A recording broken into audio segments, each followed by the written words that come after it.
Eu quero trazer uma reflexão em um livro que muitos têm medo de ler e de estudá-lo, porque tem algumas figuras de linguagens que são um pouco apavorantes de ler, porque retratam uma situação muito catastrófica. Eu me refiro ao livro de Apocalipse. Mas não vou falar dessas figuras e dessas imagens. Vou falar daquilo que é mais suave em Apocalipse, a introdução. Abram, por favor, Apocalipse, capítulo 1, versículo 5.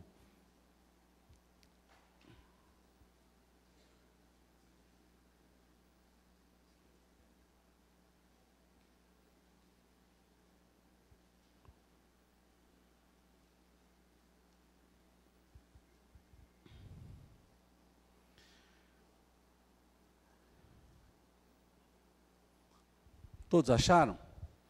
Vocês estavam muito sentados. Vamos ficar em pé? Vamos ler.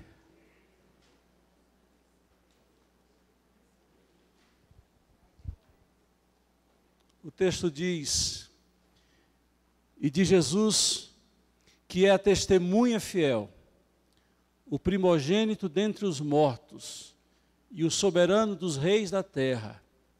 Ele nos ama e nos libertou dos nossos pecados por meio do seu sangue.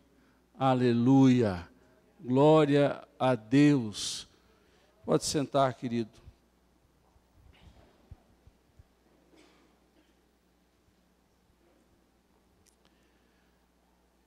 Ler esse texto precisa de uma explicação contextual.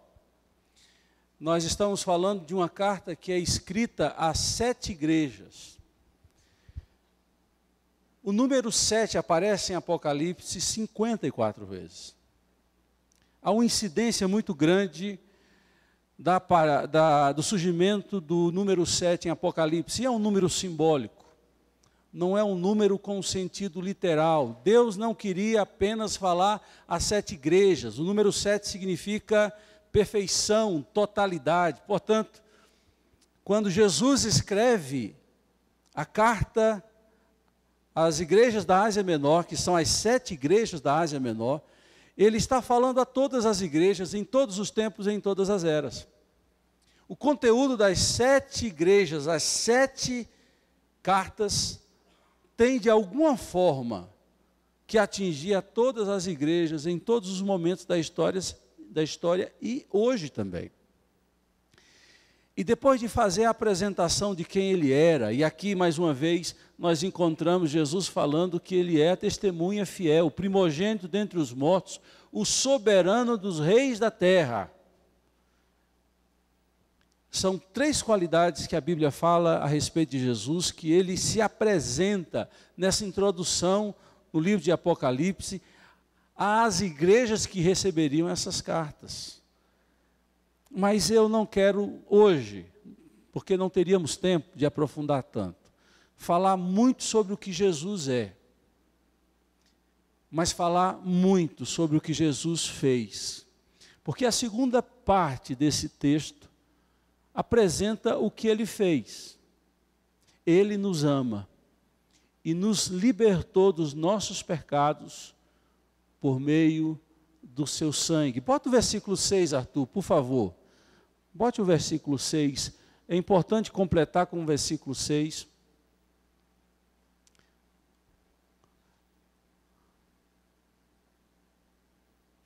Isso. Ele nos ama e nos libertou dos nossos pecados por meio do seu sangue. E nos constituiu reino e sacerdotes para servir ao seu Deus e Pai. A Ele seja a glória e o poder para todos sempre. Amém. Então você descobre 3 ações que provêm daquele que é e daquele que pode. Por isso que antes de fazer o que ele fez, ele se apresenta com as credenciais de quem pode fazer.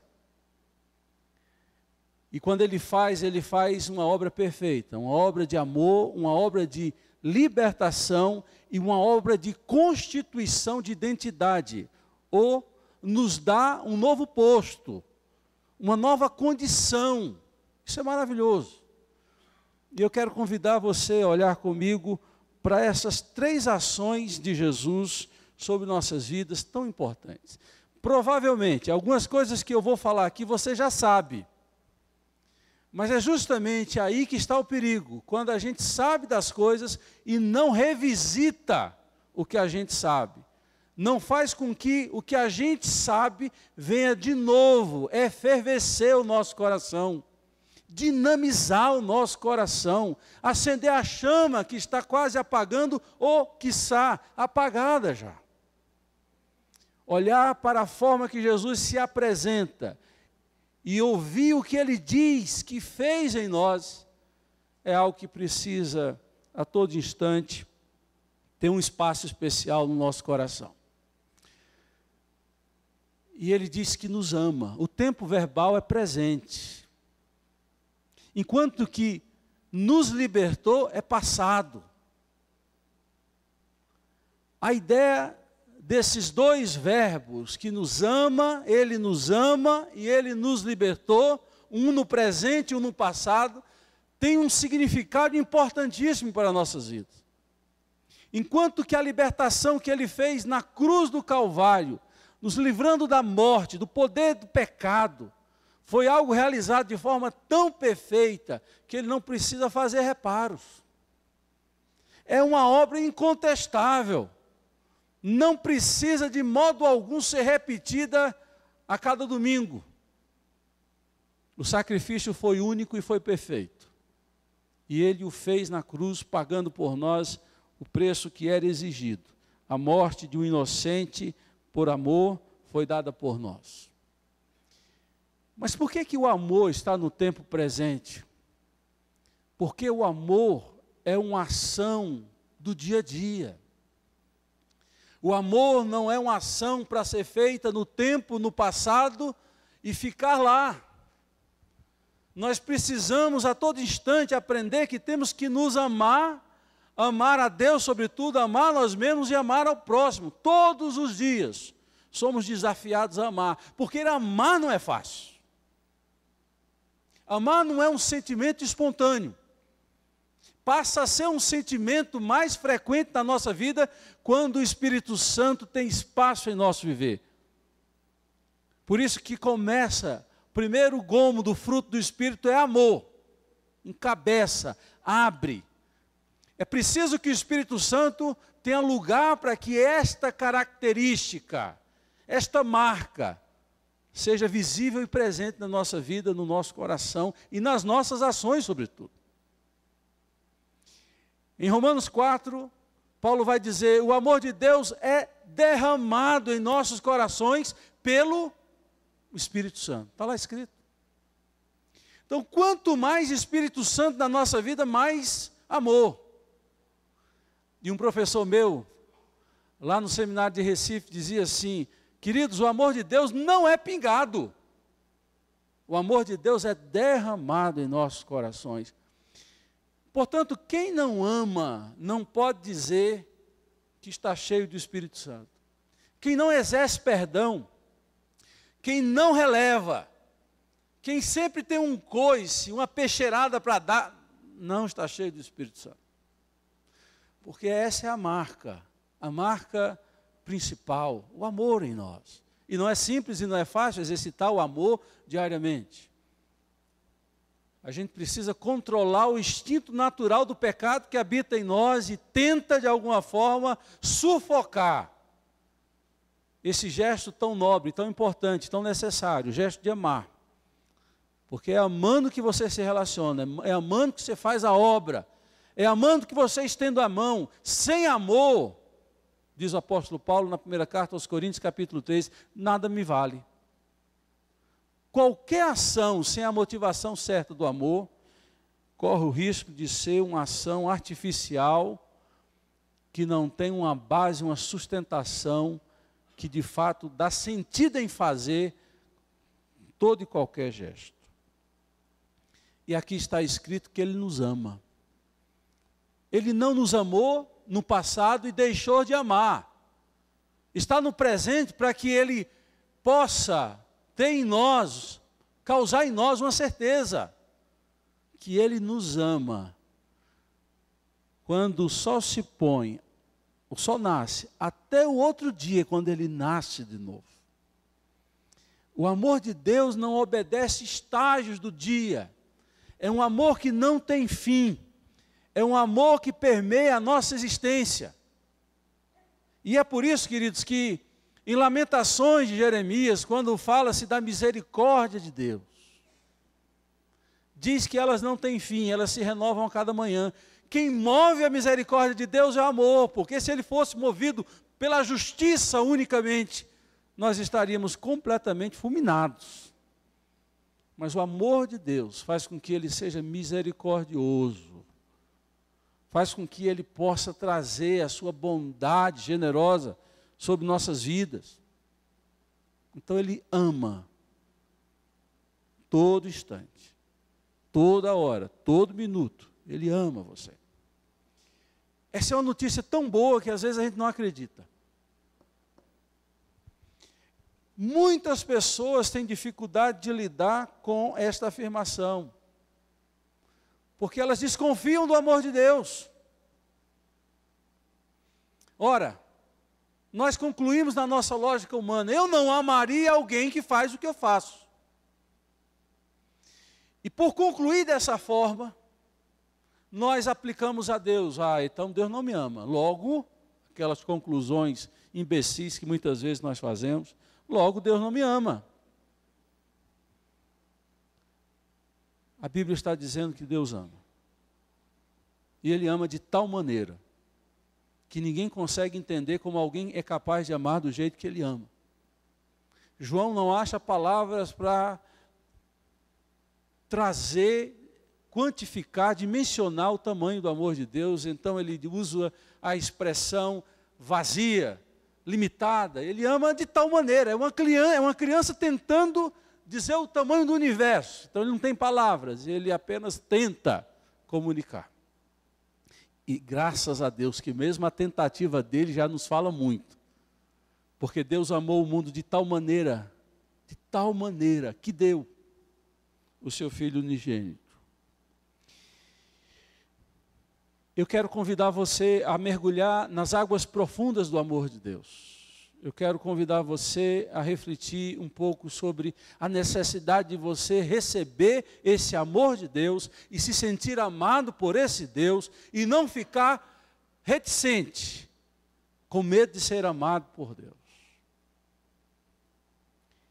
Eu gosto muito de Romanos, principalmente o capítulo 8 de Romanos. E o fulcro da minha escolha, da minha devoção é o versículo 38 e 39 de Romanos 8, que diz: pois eu estou bem certo de que nem morte, nem vida, nem anjos, nem principados, nem coisas do presente, nem do porvir, nem poderes, nem altura, nem profundidade, nem qualquer outra criatura poderá separar-me do amor de Deus que está em Cristo Jesus. Quais são as possibilidades? Muitas são as tentativas que tentam nos afastar, nos apartar do amor de Deus. Mas Paulo disse que ele está bem certo, que ele pode perder muitas coisas. Ele pode passar por muitas coisas, mas nunca, jamais, ninguém pode separá-lo do amor de Deus. Se tem uma coisa que não pode perder, querido, é o amor de Deus sobre sua vida. Essa relação, que deve ser uma relação de amor. Daqui a pouco eu vou falar sobre a necessidade de você responder ao amor de Deus. Quem responde ao amor de Deus jamais se separa desse amor, porque Ele não está pronto e Ele não quer te perder e deixar de te amar. Efésios capítulo 2, versículo 4 e 5 diz: todavia Deus é rico em misericórdia, pelo grande amor com que nos amou, deu-nos vida em Cristo Jesus. Eu gosto muito de Paulo quando aqui em Efésios ele usa essa descrição do amor. Ele não apenas diz que pelo amor de Deus ele nos salvou, ele diz pelo grande amor. Mais uma vez você encontra um apóstolo tentando dá uma intensidade, um tamanho ao amor que Deus tem por nós.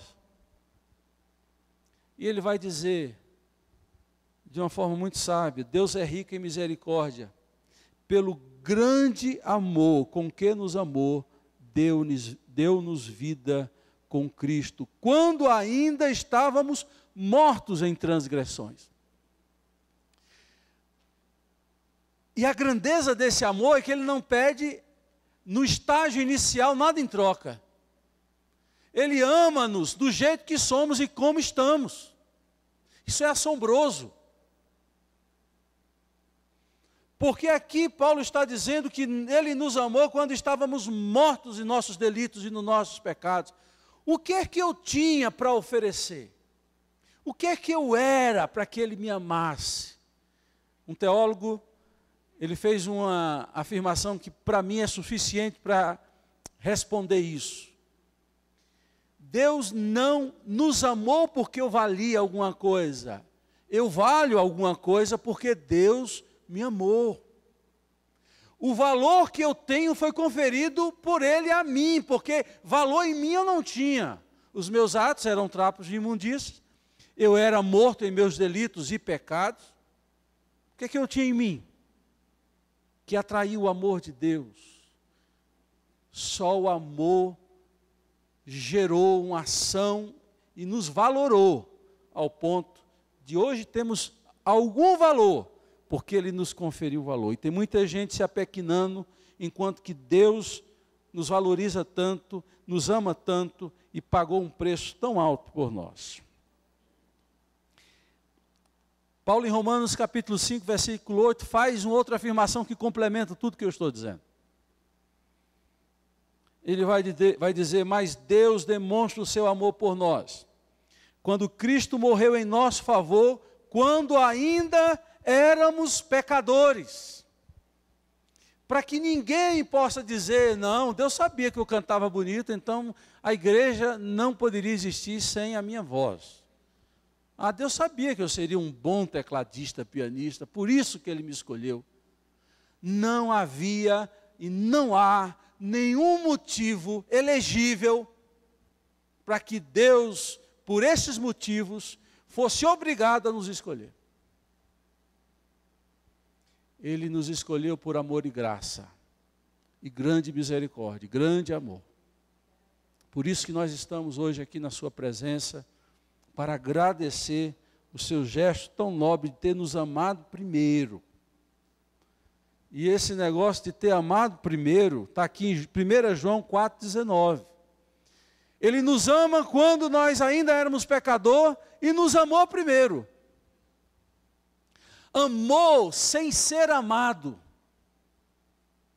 Eu sei que a reciprocidade do amor é algo que todos desejam. Desde um filho, a um marido, a um irmão, nós queremos ser amados e queremos amar. Essa concretude da entrega e da recepção do amor é algo que preenche qualquer ser humano na face da terra. Amar e ser amado.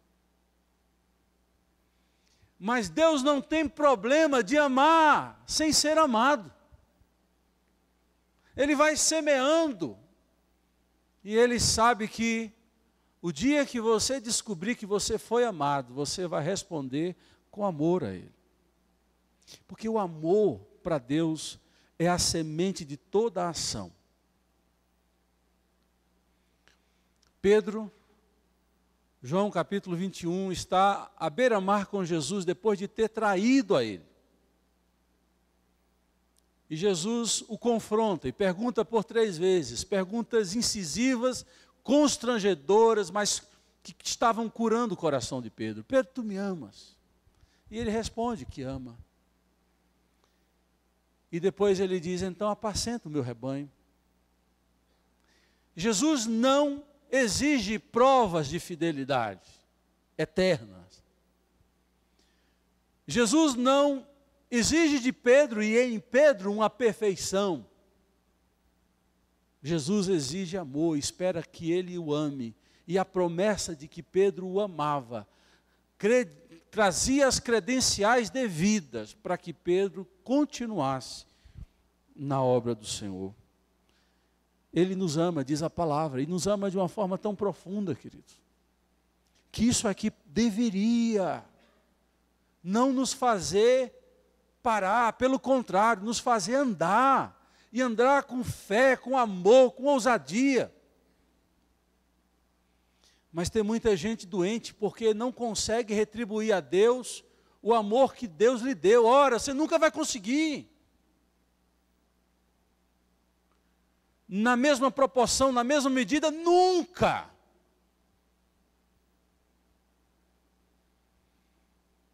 Mas você pode, nas suas limitações, fazer aquele gesto lindo, muitas vezes simbólico, de que não tem como chegar perto do amor que Ele tem por você, mas você pode dar uma flor. Qual o valor de uma flor? Um valor quase que insignificante. Se você colher no jardim, é de que sai de graça. Mas como uma flor é capaz de fazer uma mudança no coração de alguém? Como um gesto, às vezes atrapalhado, mas motivado pelo amor, como é capaz de quebrar barreiras. Tente retribuir a Deus com seu amor limitado, com seu amor imperfeito, mas tente.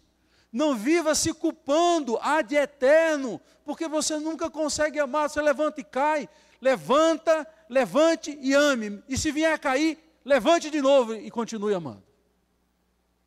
Porque o seu amor vai ser verificado nas suas ações, queridos.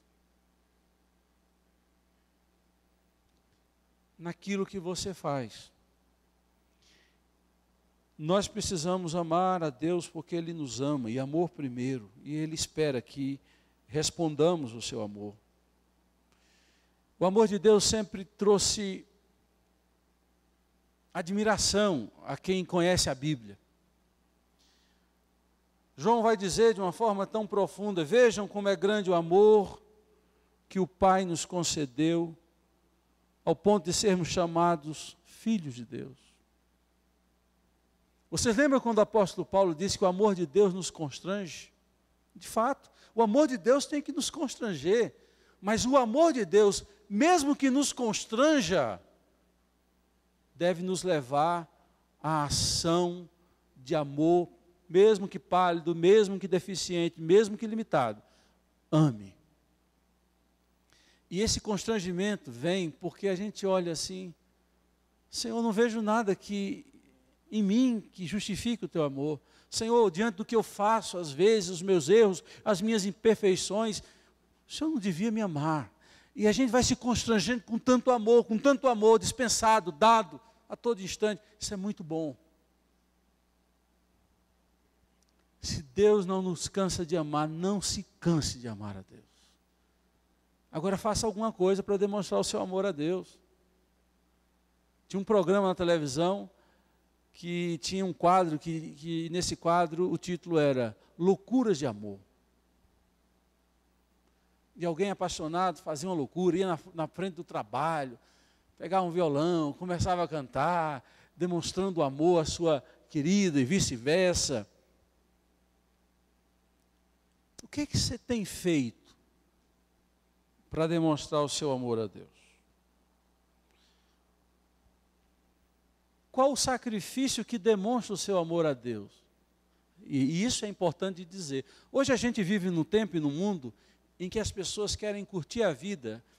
A condição financeira melhorou, o acesso às coisas melhoraram, então a gente viaja mais, tem descanso, home theater em casa, viagens de transatlântico, avião para cima e para baixo, e a gente está se amando demais. E amando pouco demais a Deus. Porque a partir do momento que você passa a ser o centro gravitacional da sua vida, você não está amando a Deus. E inevitavelmente não irá amar o próximo. O amor é sacrificial. A gente gosta de ouvir que Deus nos amou de tal maneira que deu o seu Filho unigênito. Isso é música aos nossos ouvidos. Mas o amor que Deus teve por nós exigia um sacrifício, um preço. E o preço foi entregar o seu Filho por nós.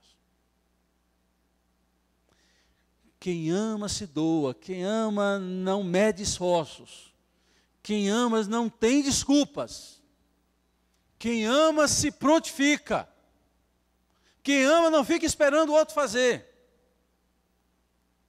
Procura alguma coisa para demonstrar a Deus, procura espalhar esse amor, convida pessoas para conhecer Jesus, procura conhecer mais a Deus através da oração, da vida devocional, porque Ele quer um amor, Ele não quer um Deus que apenas o abençoe materialmente, financeiramente, Ele quer alguém para amar, porque Ele é amado. Não tem afirmação mais maravilhosa do que essa, Ele nos ama. Acredite nisso. Passe a viver isto. Ame amar a Deus. E Ele nos libertou dos nossos pecados. É importante entender que sem Jesus não haveria perdão. Sem Jesus não haveria possibilidade de céu. A libertação que Jesus veio trazer é uma libertação espiritual com repercussão social, humanas, emocionais, intelectuais. É uma libertação que vem de dentro para fora. Quando Jesus leu o texto do profeta Isaías, ele fez questão de dizer: o Espírito do Senhor Deus está sobre mim, porque Ele me ungiu para pregar boas novas aos quebrantados e anunciar libertação aos cativos. Ele veio para nos libertar de uma cadeia infernal. Ele veio nos libertar dos grilhões da morte e das garras do diabo. E João vai dizer: por isso se manifestou o Filho do Homem, para destruir as obras do diabo. Está em João isso. Destruir as obras do diabo. Paulo, quando ele se converte no caminho de Damasco, em mais 3 ocasiões ele tem a oportunidade de contar o que foi a experiência que ele teve com Deus. E ele conta lá várias vezes que aquela experiência foi de converter de Satanás para Deus. O que acontece, querido, quando há uma conversão, uma mudança de vida? Tudo acontece dentro de nós, espiritualmente. E talvez a história de Faraó e o povo judeu no Egito traga um retrato de qual era a nossa vida sem Jesus.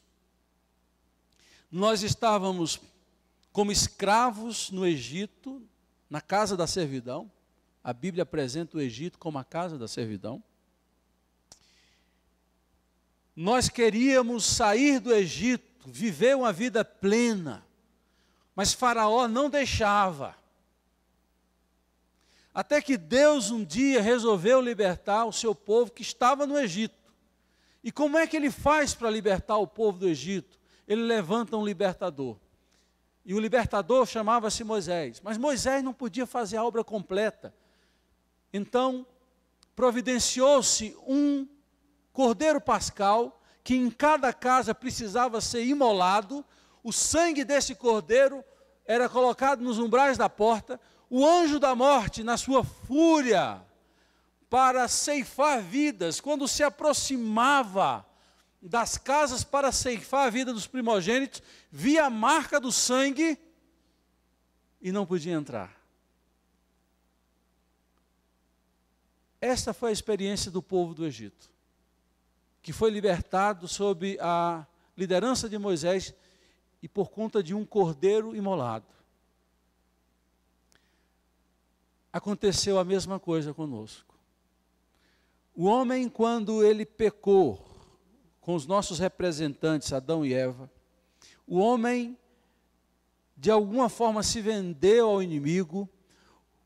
O diabo passou a ter domínio sobre a criação de Deus, a terra e os homens e as nações. Por isso que a primeira tentação, o diabo diz: tudo isso te darei, e mostra os reinos da terra.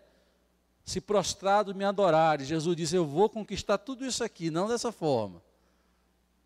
mas por conta da cruz do Calvário. Estávamos nós presos, agrilhoados, e Jesus não manda um cordeiro para morrer por nós. João 1:29. João Batista diz: eis o Cordeiro de Deus que tira o pecado do mundo. Jesus é tanto o libertador quanto a oferta. E esse sangue é colocado sobre nossas vidas e não mais sobre as nossas casas. E nós temos a marca de um sangue que nos faz preservar a vida e que nos faz sair da escravidão e ter uma vida de um relacionamento com Ele. Quando você lê Colossenses, o apóstolo Paulo vai dizer lá, de uma forma muito sublime e maravilhosa: e despojando os principados e as potestades, os expôs publicamente ao desprezo, triunfando deles na cruz. O que aconteceu na cruz? Jesus despojou os principados e as potestades, é uma forma de se referir a toda a organização maligna. Despojou o quê? O que Satanás tinha para que Jesus pudesse tomar dele? Você sabe que despojar é um termo militar, é o direito do vencedor. O vencedor numa batalha tem direito aos despojos.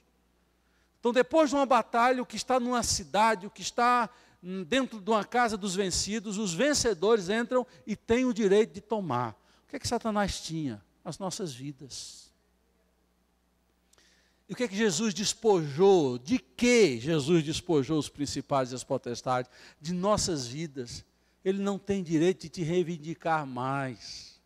E dizer, não, você é meu. Não tem. Se você se entregou a Jesus de verdade, se você entregou sua vida a Ele verdadeiramente, se há arrependimento no seu coração e amor a Ele, Ele não pode te reivindicar mais.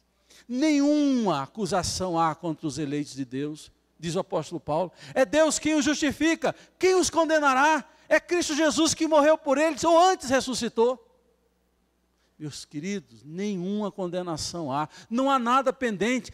A última palavra que Jesus diz na cruz, quase a última, está consumado. Ele está dizendo, o que eu vim para fazer, eu estou fazendo, estou conseguindo fazer. Libertar um povo para Deus. Quando você lê o Evangelho de João, muitas vezes ele em conversa com Deus, ele vai dizer, aqueles que me deste, que ele conseguiu tomar das mãos do diabo, agora você é dele. Por que eu sou dele? Porque eu fui resgatado, e resgatado com um preço. O apóstolo Paulo, Atos capítulo 28, está em alto mar, um navio está despedaçando, há um naufrágio iminente.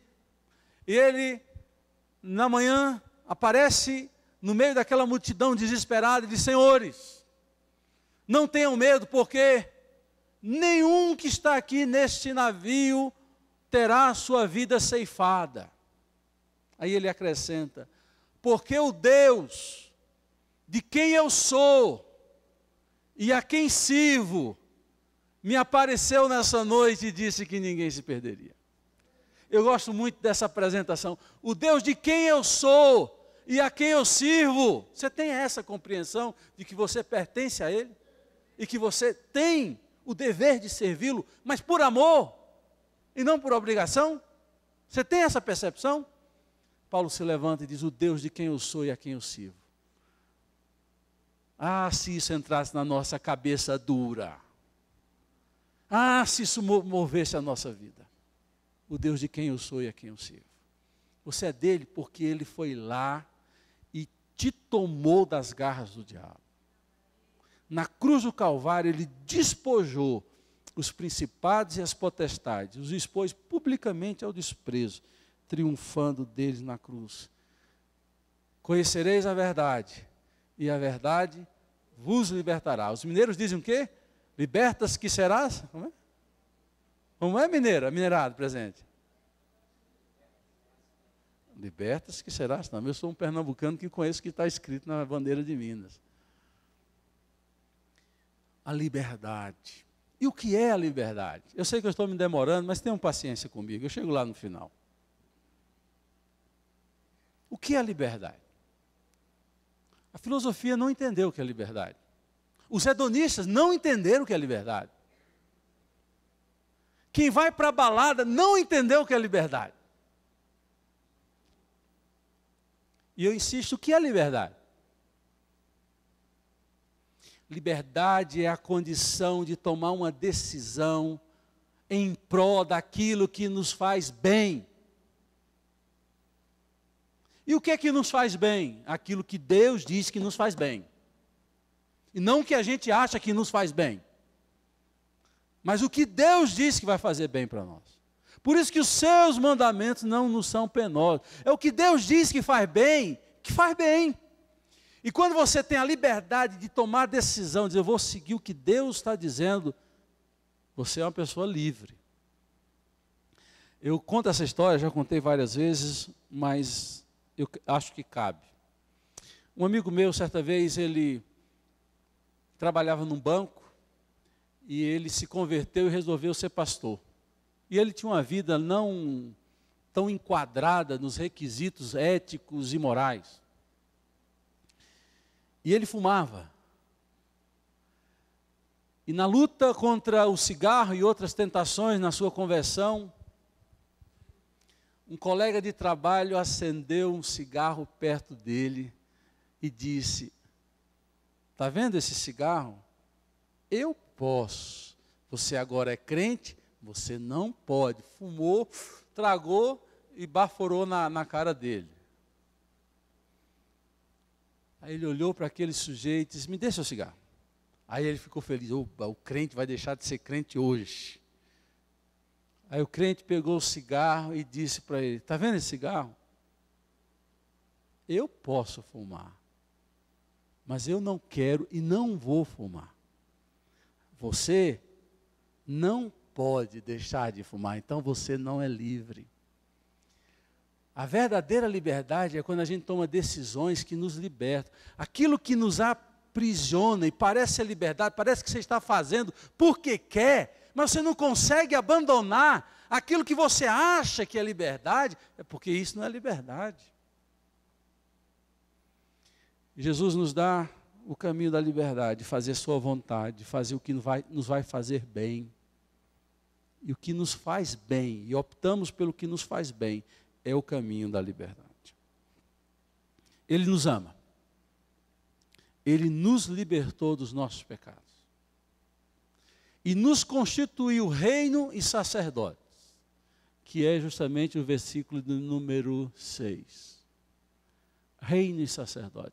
Isso é quase que uma repetição de Êxodo 19. É quase que uma transliteração do que Deus havia falado com o povo dele, ainda no deserto, antes de dar os 10 mandamentos e a lei no Sinai.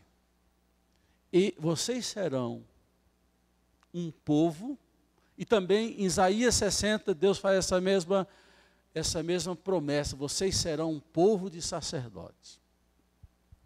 Era já uma profecia do Novo Testamento, do que Jesus iria fazer com todos nós. Nós reinamos com Jesus na terra. Já. Eu sou pré-milenista. Aí você está perguntando, o que é isso? É de comer ou de beber? Quem sabe uma outra hora a gente volte a falar sobre isso. Eu creio que nós reinamos já na terra com Cristo. O reino de Deus já está sendo implantado na terra. A sua igreja é agente desse reino.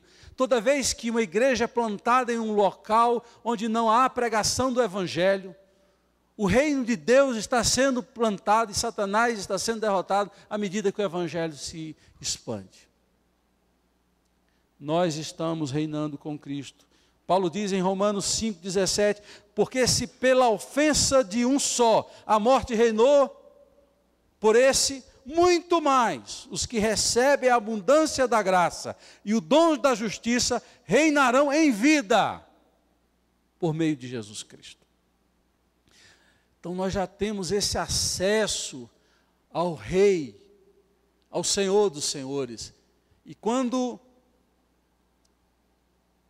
passamos pela conversão, algo espiritual acontece em nós, nós nos tornamos co-herdeiros com Cristo de tudo que Deus tem.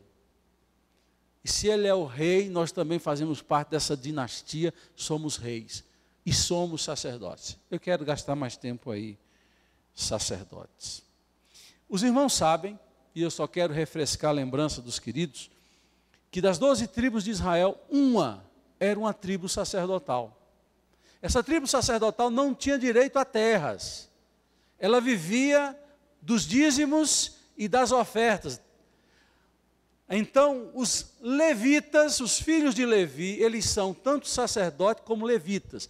Vejam, duas categorias dentro de uma tribo. Uma parte era sacerdote, outra parte era levita. Levita era mais ou menos o que os diáconos são para a gente. Eles fazem o trabalho pesado, eles ficam dando um suporte para que o culto aconteça, para que a vida espiritual aconteça no templo, dando uma assistência. Era mais ou menos esse o papel do levita. Mas era da tribo de Levi. Os sacerdotes, todos eles, precisavam ser da tribo de Levi. Era uma tribo sacerdotal. E é interessante que a promessa, já no Velho Testamento, e chegou até nós, de que todos seriam sacerdotes. Isso é muito profundo. O culto veterotestamentário é um culto mediado pelo homem, como também um culto católico, é mediado pelo sacerdote. Na igreja evangélica você não encontra sacerdote, você encontra pastor, pode até achar bispo, apóstolo, semideus, mas sacerdote você não encontra. Você não vai encontrar. Porque o papel de sacerdote é um papel exclusivo de Cristo agora.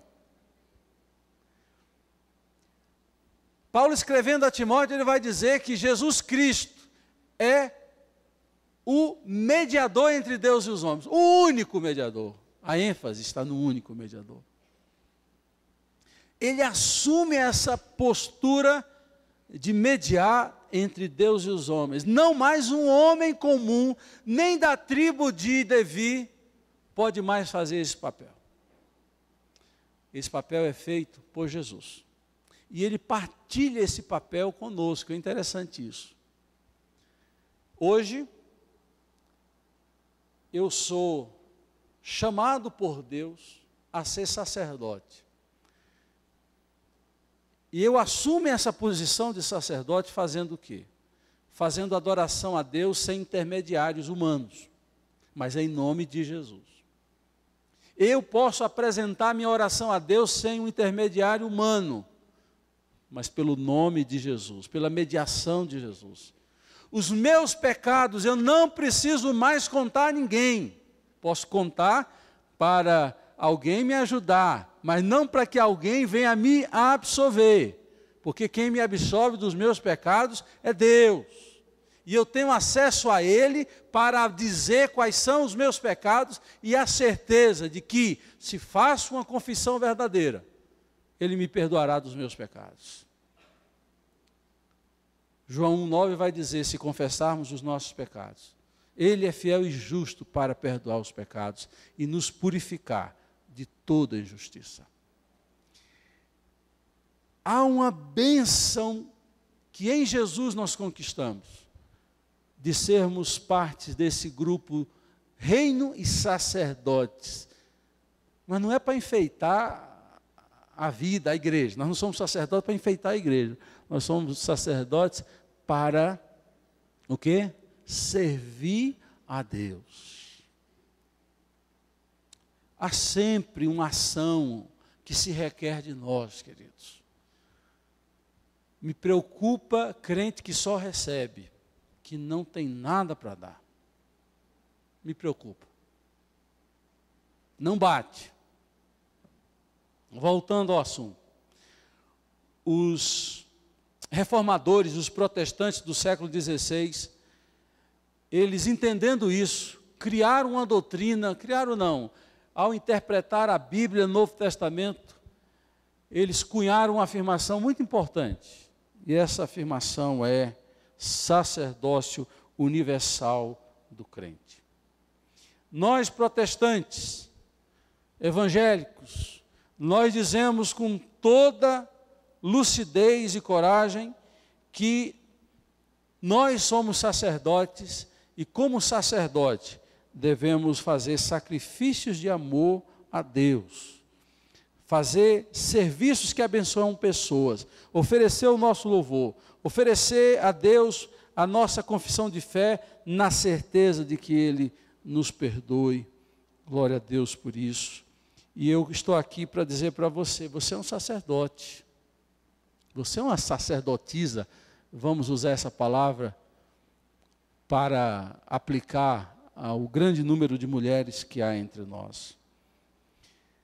E Jesus, como esse sacerdote que nos chama a partilhar isso com Ele, enche o nosso coração diante de uma afirmação que eu vou fazer para vocês. E quero convidar vocês a abrir comigo. Apocalipse 5. Todos, por favor, que têm Bíblia. Os que não são crentes se sentem de quem é crente tem Bíblia. E nós vamos aí ler a Bíblia agora. Apocalipse 5, de 9 a 10. Eu vou dar um pouco do contexto. O livro de Apocalipse vai se desenrolando ao ponto de que chega a uma certa altura em que um livro é mostrado e há um choro profundo de João, porque ele olhava e não havia nenhum que se achasse digno de abrir o livro. E então o leão da tribo de Judá se aparece para abrir o livro e os anjos dizem, eu vou ler nessa versão aqui, você deve estar com outra versão, digno és de tomar o livro e de abrir-lhe os selos, porque foste morto e com teu sangue compraste para Deus os que procedem de toda tribo, língua, povo e nação, e para o nosso Deus os constituíste reino e sacerdote. Isso é lindo demais. Isso é muito profundo, queridos. Só Ele é digno, porque a obra perfeita é Ele que fez. E pelo sangue de Jesus, Jesus acumula duas funções. Ele é tanto sacerdote como a oferta. Que coisa tremenda. Porque a oferta humana, sacerdote humano, não poderia jamais fazer a obra perfeita que foi feita. Era necessário alguém que fosse perfeitamente Deus e perfeitamente homem para morrer por nós e derramar o seu sangue. E o seu sangue ter o poder efetivo, eficaz, de fazer uma obra perfeita, sem retoque. E o anjo diz, digno és de tomar o livro e de abrir-lhes os selos, porque foste morto. E com teu sangue compraste. Você foi resgatado. Você foi tirado das garras do inimigo, porque um preço foi pago. O preço da morte, o sangue derramado por você, por mim. Compraste para Deus os que procedem de toda tribo, língua, povo e nação. Então, haverá um dia, queridos, que Deus vem buscar a sua igreja. Esse dia vai ser glorioso. Ele vem buscar a sua igreja para levar para viver com Ele eternamente. Aí a gente vai olhar e vai ver Abraão, que a gente não conhece. Ô, Abraão, você por aqui, eu vi você lá na imagem. Você vai ver indiano, você vai ver chinês, coreano. Você vai ver gente de todas as tribos, povos e raças, juntos, reunidos num só lugar para ir para o céu. E lá não pode brigar mais. Lá não pode falar do irmão. Lá não pode apontar os erros dos outros. Lá vai ser muito bom. Porque nós seremos completamente transformados. Nós chegaremos lá e seremos bênção. Porque alguém nos amou, resolveu nos libertar e nos deu a dignidade de fazer parte do seu reino e de ser sacerdote para a glória do Deus Pai. Aleluia. Amém.